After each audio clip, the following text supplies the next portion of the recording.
Hello all, Assalamu alaikum warahmatullahi wabarakatuh. Welcome to my channel Home Cooking with Zainul. This video is sponsored by BuyMode e-shopping app. BuyMode e-shopping application is one of the shopping app. BuyMode பற்றி நான் நிறைய videos upload பண்ணிக்கிட்டே தான் இருக்கேன். தயவு செஞ்சு ஒரு time நீங்களும் விசிட் பண்ணி பாருங்கள். அப்போ தான் உங்களுக்கு இதோட ஆஃபர்ஸ் என்ன, பெனிஃபிட்ஸ் என்ன கொடுக்குறாங்கன்றத தெரிஞ்சிக்க முடியும்.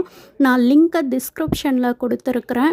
கண்டிப்பாக போயிட்டு லிங்க்கை கிளிக் பண்ணி இன்ஸ்டால் பண்ணி செக் பண்ணி பாருங்கள்.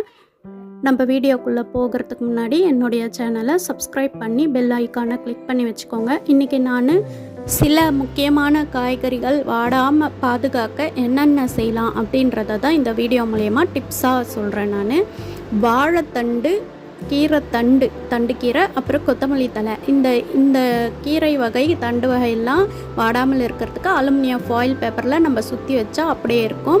அடுத்து பச்சை பட்டாணி நம்ம வாங்கிட்டு வந்திருப்போம். சில டைம்ஸு லேட் ஆகும் செய்யறதுக்கு. அப்போது நம்ம என்ன செய்கிறோன்னா, தண்ணியில் உப்பு போட்டு கொதிக்க வச்சு அந்த தண்ணியில் இந்த பயிரை பிரித்து கொட்டி உடனே எடுத்து அதை நல்லா உலர்த்தி காஞ்ச பிறகு ஒரு காற்று புகாத ஒரு கவரில் போட்டு ஃப்ரீசரில் வச்சா 6 மாதம் வரைக்கும் அப்படியே இருக்கும். நெக்ஸ்ட்டு கருவேப்பிலை வாங்கிட்டு வருவோம், அப்படியே இருக்கும். அது காஞ்சி உதிர்ந்துடும். அதுக்கு என்ன செய்யலான்னா, ஒரு அலுமினியம் பாத்திரத்தை அது மேலே கவுத்து மூடி வச்சுருந்தா அப்படியே காயாமல் இருக்கும்.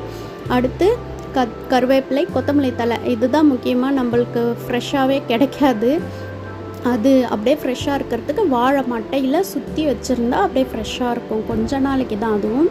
அடுத்து கத்திரிக்காய் அப்படியே சுருங்கிடும். வாங்கிட்டு கொஞ்ச நாள்லேயே ஒரு 2-3 நாள் ஆனால் அதுக்கு ஹாட் பாக்ஸில் போட்டு நல்லா மூடி வச்சுருந்தா காய் வாடாமல் அப்படியே ஃப்ரெஷ்ஷாக இருக்கும்.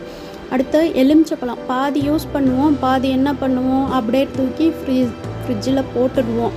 அதுக்கு அது ஒரு மாதிரி ஆகிடும், கலர் சேஞ்ச் ஆகி அப்படியே சுருங்கின மாதிரி ஆகிடும். அதுக்கு நம்ம என்ன பண்ணலான்னா, இந்த அலுமினியம் ஃபாயில் பேப்பரில் சுற்றி நம்ம ஃப்ரிட்ஜில் வச்சுக்கிட்டாவே அப்படியே நல்லாயிருக்கும். அடுத்து எவ்வளோ காய்கறி வாங்கிட்டு வந்தாலும் அப்படியே வீணாகிடும். சில காயெலாம் தாங்காது. அதுக்கு நம்ம என்ன பண்ணலாம், சாதா பேப்பர்லேயே எடுத்து சுற்றி வச்சுக்கிட்டா அப்படியே ரொம்ப நாளைக்கு நல்லாயிருக்கும். அடுத்து மஷ்ரூம் வாங்கிட்டு வந்திருப்போம். அதெல்லாம் 1 நாள் 2 நாள் தாங்க. அது கொஞ்சம் ஒரு 2 நாள் கூட யூஸ் பண்ணணுன்னா அதுக்கும் நம்ம இந்த மாதிரி சாதாரண பேப்பரில் சுற்றி வச்சாலே கொஞ்சம் ஃப்ரெஷ்ஷாக இருக்கும். இந்த வீடியோ உங்களுக்கு ரொம்பவே யூஸ்ஃபுல்லாக இருக்கும்னு நினைக்கிறேன். இந்த மாதிரி ட்ரை பண்ணி பாருங்கள்.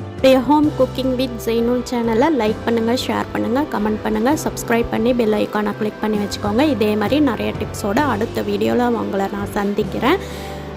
அதே மாதிரி நம்மளுடைய பைமோட்டையும் போயிட்டு நான் லிங்க்கை கொடுத்துருக்குறேன் இல்லையா, அதை கிளிக் பண்ணி இன்ஸ்டால் பண்ணி செக் பண்ணி பாருங்கள். ஓகேவா? தேங்க்ஸ் ஃபார் வாட்சிங். அஸ்ஸலாமு அலைக்கும் வரஹ்மத்துல்லாஹி வபரகாத்துஹு.